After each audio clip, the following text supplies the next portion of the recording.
Undefeated demon Lord के पिछले episode में हमने देखा था कि कैसे लक्ष्य के पास एक मिस्टीरियस स्वॉर्ड है और वो अपने पावर्स को भी हाइड कर रहा है। इसी के साथ हमने देखा था कि लक्ष्य प्रिंसेस लीसा को बचाकर एकेडमी में एंट्री पा लेता है। इसके बाद हमें पता चलता है कि लक्ष्य और लीसा के बीच में दोस्ती भी हो जाती है। और अब हम देखेंगे अनडिफिटेड डीमन लॉर्ड की कहानी में आगे। This video is sponsored by Wyon app. Guys, Wyon app Indian anime lovers के लिए कोई जन्नत से कम नहीं है। इस ऐप पर आप कई सारी एनिमे को हिंदी में एंजॉय कर सकते हो, जैसे कि dragon ball super, Naruto and हाँ गाइस, एक और बात कि नारुतो शिपुडेन का हिंदी डब इस पर कमिंग सून है। तो देरी किस बात की, व्योन ऐप को डाउनलोड कीजिए और अपने चाइल्डहुड शोज के साथ एनिमे को हिंदी डब में एंजॉय कीजिए। सो गाइस, इस धमाकेदार ऐप का लिंक आपको डिस्क्रिप्शन के टॉप पर ही मिल जाएगा। एपिसोड की शुरुआत में हमें लक्ष्य को दिखाया जाता है, जहां पर लक्ष्य को टीचर इंट्रोड्यूस कर रही होती है कि इसी बीच लीसा उसे ही देखे जा रही थी और इधर पूरी क्लास में भी एक मेल स्टूडेंट के आने पर बातें चलना स्टार्ट हो जाती है। इसी बीच लक्ष्य कहता है अब मुझे घर जाना है, बहुत हो गया। इसी बीच फिर लक्ष्य को टीचर उसकी जगह बताती है और जैसे ही लक्ष्य उस जगह पर जाता है वो देखता है कि एक लड़की वहाँ पर बैठी हुई है। और हैरानी की बात यह होती है कि लक्ष्य उसे पहले से ही जानता है। फिर टीचर पूछती है क्या तुम उसे जानते हो, जिस पर लक्ष्य बताता है कि वो इसे बचपन से जानता है, ये इसकी बचपन की दोस्त है। और जैसे ही लक्ष्य उसके पास बैठता है और लक्ष्य शिल्पी से कहता है क्या तुम मेरे साथ अपनी बुक शेयर कर सकते हो। इस जगह पर शिल्पी बिल्कुल उसे इग्नोर करे जा रही थी। इस जगह पर लक्ष्य फिर धीरे से कहता है क्या तुम मेरे साथ बुक प्लीज शेयर कर सकती हो। इस जगह पर शिल्पी कहती है कि वो उसे उसके पुराने नाम से बुलाए, जिस पर लक्ष्य कहता है कि वो तो उसे इस नाम से बचपन में बुलाया करता था। जिस पे फिर लक्ष्य शर्माते हुए आखिरकार शिल्पी से कह ही देता है फिशन क्या तुम मेरे साथ अपनी बुक शेयर कर सकती हो। इस जगह पर इस नाम को सुन के पूरी क्लास वाले हंसने लगते हैं। इस जगह पर इन दोनों के ये सारे सीन देखकर लीसा भी बहुत ज़्यादा गुस्सा कर रही होती है। इस जगह पर वो गुस्सा कर रही है या फिर जल रही है, ये तो हमें बाद में पता चलेगा। वैसे इसी सीन के साथ हमारा सीन शिफ्ट होता है। इसके बाद हमें आफ्टरनून में एकेडमी का सीन दिखाया जाता है, जहाँ पर सारी लड़कियां लक्ष्य के आसपास होती हैं, क्योंकि पूरी एकेडमी में अकेला लौंडा है भाई, मेल। इस जगह पर सारी लड़कियां लक्ष्य पूछ रही होती हैं कि क्या वो उसकी इस चीज़ में मदद कर सकता है, उस चीज़ में मदद कर सकता है, और ऐसी सारी रिक्वेस्ट कर रही होती है। इस जगह पर लक्ष्य बड़ा परेशान होता है। इस जगह पर लीसा भी बहुत जल रही होती है कि आखिर ये सब लोग लक्ष्य के पीछे क्यों पड़े हैं। इस जगह पर लक्ष्य को बहुत जलन हो रही होती है उस लड़की से, इसलिए लीसा भी फेवर लेकर लक्ष्य के पास जाती है और उससे कहती है कि क्या तुम मेरे केयर टेकर या फिर असिस्टेंट बनोगे। इस जगह पर लक्ष्य समझ नहीं पा रहा होता है आखिर लीसा उससे चाहती क्या है।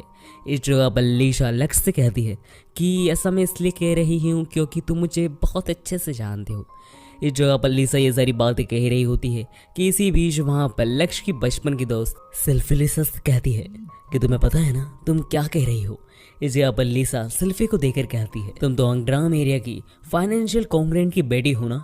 इस जगह पर लीसा सेल्फी को खाने के लिए कुछ देती है और कहती है कि इस जगह पर तुम्हारा कोई काम नहीं है, तुम यहाँ से चली जाओ। इस जगह पर माहौल गर्माने लगता है। इन दोनों की मानो अब लड़ाई शुरू होने ही वाली थी कि तभी वहाँ पर एक लड़की आ जाती है जिसका नाम लूसीफर है। और लूसीफर इन दोनों लड़की से कहती है कि लक्ष्य को टीचर बुला रही है, और उसके बाद वो लक्ष्य को लेकर बाहर आ जाती है। इस जगह पर लक्ष्य बाहर आते से ही समझ जाता है कि लूसीफर ने असल में ये झूठ इसलिए बोला ताकि उन दोनों की लड़ाई ना हो। इस जगह पर लक्ष्य लूसीफर को इसलिए थैंक यू कहता है, पर इस जगह पर लक्ष्य लूसीफर से पूछता है कि आखिर तुमने मुझे इतनी दूर एकेडमी से क्यों लाई। इस जगह पर लूसीफर लक्ष्य को बताती है कि क्या तुम्हें पता है ब्लैक हीरो के बारे में। इस जगह पर लूसीफर लक्ष्य से शर्केज़म में बात कर रही थी। इसका अंदाज़ा लक्ष्य को भी लग जाता है और उससे पता लग जाता है कि लूसीफर को उस पर शक है। इस जगह पर लक्ष्य थोड़ा परेशान हो जाता है। इसी के साथ हमें अगले सीन में काली कोठरी का सीन दिखाया जाता है, जहाँ पर हम दो लोगों को देखते हैं, जहाँ पर हमें पता चलता है उनमें से एक तो लक्ष्य है और दूसरा असल में लक्ष्य का बड़ा भाई फ्यूजल है। और फ्यूजल लक्ष्य की स्वाट देख रहा होता है। इस जगह पर लक्ष्य कहता है कि वो इस बार कम से कम लोगों को मारना चाहता है। इसी के साथ फ्यूजल हंसता है और हमारा ये सीन भी कट हो जाता है। Guys, story episode by episode और भी ज़्यादा इंटरेस्टिंग होती जा रही है। वैसे गाइस, इसके बाद हमें नेक्स्ट डे मॉर्निंग का सीन दिखाया जाता है, जहाँ पर हम देखते हैं कि लक्ष्य उठते हुए अपनी आंखें खोल रहा होता है। इसी बीच उसे कुछ महसूस होता है और वो घबरा जाता है और वो अपने साइड में सिल्फी को देखता है। असल में सिल्फी उसके साइड में ही पूरे रात से बेड में सो रही थी। इस जगह पर लक्ष्य कुछ समझता कि तभी वहां पर एक लड़की आ जाती है सिल्फी को बुलाते हुए, और वो लक्ष्य और सिल्फी को उस कंडीशन में देखकर गलत समझ लेती है और ये पूरी बात पूरी एकेडमी में वायरल हो जाती है, सारे लोगों को पता चल जाती है। इस समय तक तो लक्ष्य एकेडमी में प्रसिद्ध हो चुका था और इसी के साथ हमें अगले सीन में दिखाया जाता है कि ये सारी बातें लक्ष्य की उसकी छोटी बहन को भी पता चल जाती है और वो सीधा लक्ष्य के पास आकर उससे कहती है कि भैया आपको ये सब नहीं करना चाहिए था, और वो भी एकेडमी में। इस जगह पर लक्ष्य मुंह उतारे बैठा हुआ होता है, पर फिर लक्ष्य उसको समझाता है कि ये बस मिसअंडरस्टैंडिंग थी। लक्ष्य एक्सप्लेन करते हुए कहता है कि असल में वो एक एडवांस स्टूडेंट है, इसलिए उसका कोई प्रीफिक्स रूम नहीं था, इसलिए वो उसे किसी के साथ रूम शेयर करना पड़ेगा। इसलिए हेडमास्टर ने उनकी ही बहन, जो कि उसकी बचपन की दोस्त है और हेडमास्टर भी लक्ष्य को बहुत अच्छे से जानती है, इसलिए वो उसकी ही बहन के साथ रहने के लिए अलाउ कर देती है। इसलिए लक्ष्य को अब सिल्फी के साथ रहना पड़ेगा। इस जगह पर आयरिस लक्ष्य कहती है कि मैं तो समझ गई भैया, पर आप सबको कैसे समझाओगे, आप तो प्रसिद्ध हो चुके हो। और वो यहाँ कहकर आयरिस वहाँ से चली जाती है।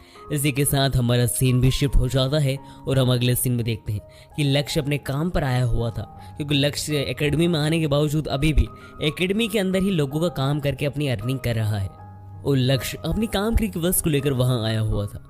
लक्ष्य वहां पर लीसा को सोया हुआ देखता है और फिर हम देखते हैं कि नेक्स्ट सीन में लीसा उठ जाती है और वो लक्ष्य को देख रही थी। इस जगह पर लक्ष्य लीसा को समझाता है कि वो असल में यहाँ पर एक अपनी काम की रिक्वेस्ट को लेकर इंपीरियल मैकेनिक से मिलने आया है, उन्होंने यहाँ पर उसे काम पे बुलाया है।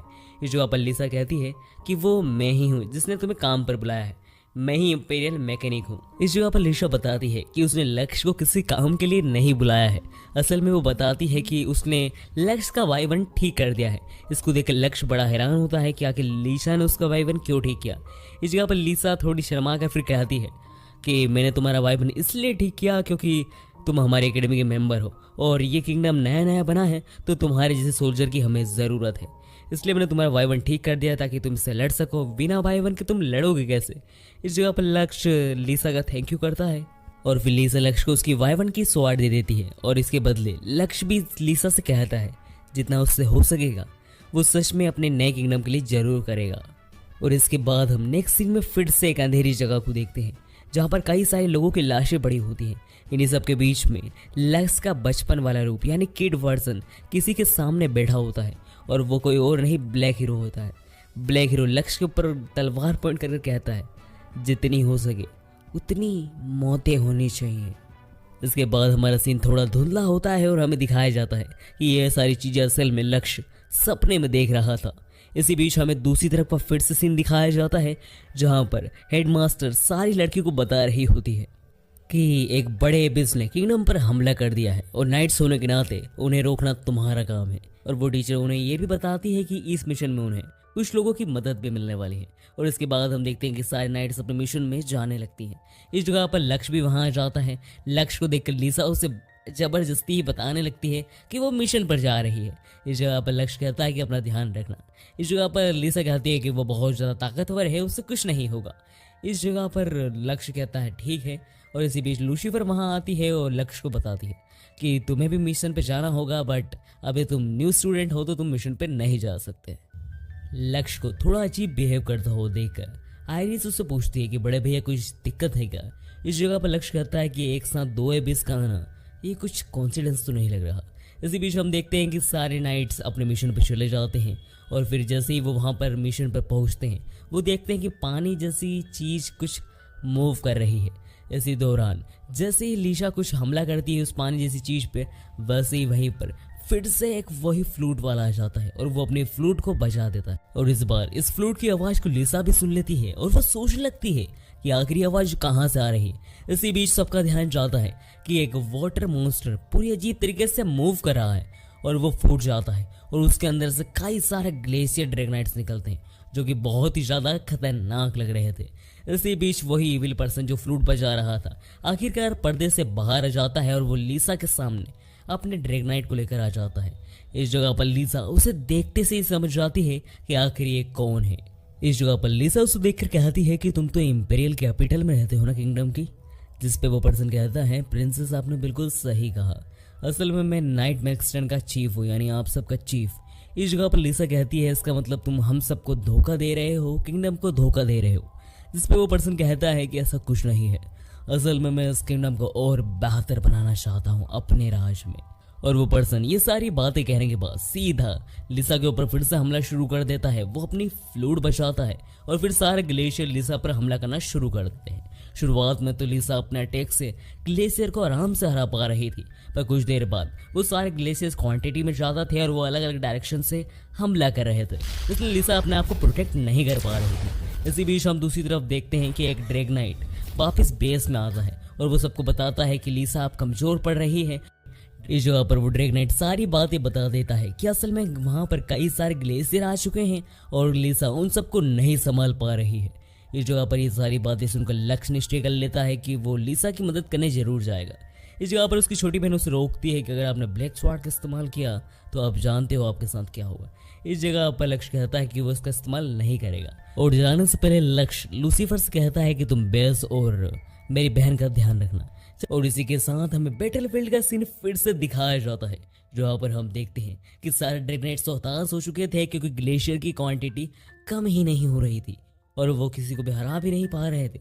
इस जगह पर लिसा भी कमजोर हो चुकी थी और हार मान ही चुकी थी, पर अपने प्रिंसेस प्राइड के नाते वो आखिरी बार कैप्टन के ऊपर हमला करके उसकी वेसल छीनना चाहती थी ताकि इससे पूरा गेम यहीं पर बंद हो जाए। इस जगह पर वो ऐसा करने तो चाहती है, पर कैप्टन धोखे से लिसा को हरा देता है और वो लिसा को मारने से पहले सबसे पहले उसकी चेस्ट के नीचे एक छेद करके उस जगह को फाड़ता है और कहता है तुम्हें ये लोगो या फिर साइन याद है? ये किसने बनाया पता है तुम्हें? इसे मैंने बनाया था स्लेव। तुम स्लेव हो, तुम प्रिंसेस नहीं स्लेव हो और मैं तुम्हें कभी प्रिंसेस नहीं मारूंगा। इस जगह पर कैप्टन ये कहते से ही सीधा प्रिंसेस को मारने के लिए तैयार हो जाता है। इस जगह पर प्रिंसेस सोचती है कि मैं एक बिल्कुल अनवर्दी प्रिंसेस रही हूँ, मैं कुछ नहीं कर पाई और आखिरकार मैं इस बैटल को हार ही गई हूँ।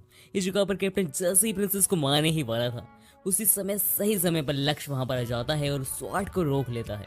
इस जगह पर लक्ष्य भी अपने बेलबोरिन से इसको संभाल नहीं पाता और कुछ देर में लक्ष्य का बेलबोरिन भी तबाह हो जाता है। इस जगह पर लक्ष्य हार नहीं वाला होता है कि इस जगह पर वो फाइनली डिसाइड कर लेता है कि वो अपनी ब्लैक स्वॉर्ड का इस जगह पर इस्तेमाल करेगा। और जैसे ही वो अपनी ब्लैक स्वॉर्ड को निकालता है, वहां पर बहुत ही एनर्जेटिक माना महसूस होने लगता है और लक्ष्य अपनी ब्लैक स्वॉर्ड की फॉर्मेशन बनाकर कुछ शब्द कहने लगता है, जैसे कि वो जो गॉड का फ्लैश भी खा जाता है, वो जो अभी स्वर्ग को चीर के बाहर आएगा, आकीरा। और लक्ष्य के यह कहते से वहां पर एक बहुत ही खतरनाक ब्लैक ड्रैगनाइट समन होने लगता है, जिसकी वजह से हर जगह बिजली कड़कने लगती है और ऐसा लग रहा था ये ड्रैगनाइट तो एक ही बार में इस पूरी धरती को तबाह कर देगा। उस ड्रैगनाइट को देखकर सारे लोग घबराने लगते हैं कि आखिर इतना पावरफुल ड्रैगनाइट किसी के पास कैसे हो सकता है। उसकी पावर को महसूस करके लिसा भी घबरा रही होती है और इस जगह पर कैप्टन भी बहुत ज्यादा डर चुका होता है कि आखिर ये क्या चीज हो रही है। इस जगह पर हमारे लक्ष्य के इसी ड्रैगनाइट को दिखाते हुए हमारा ये एपिसोड नंबर 2 एक क्लिफ हैंगर पर खत्म हो जाता है।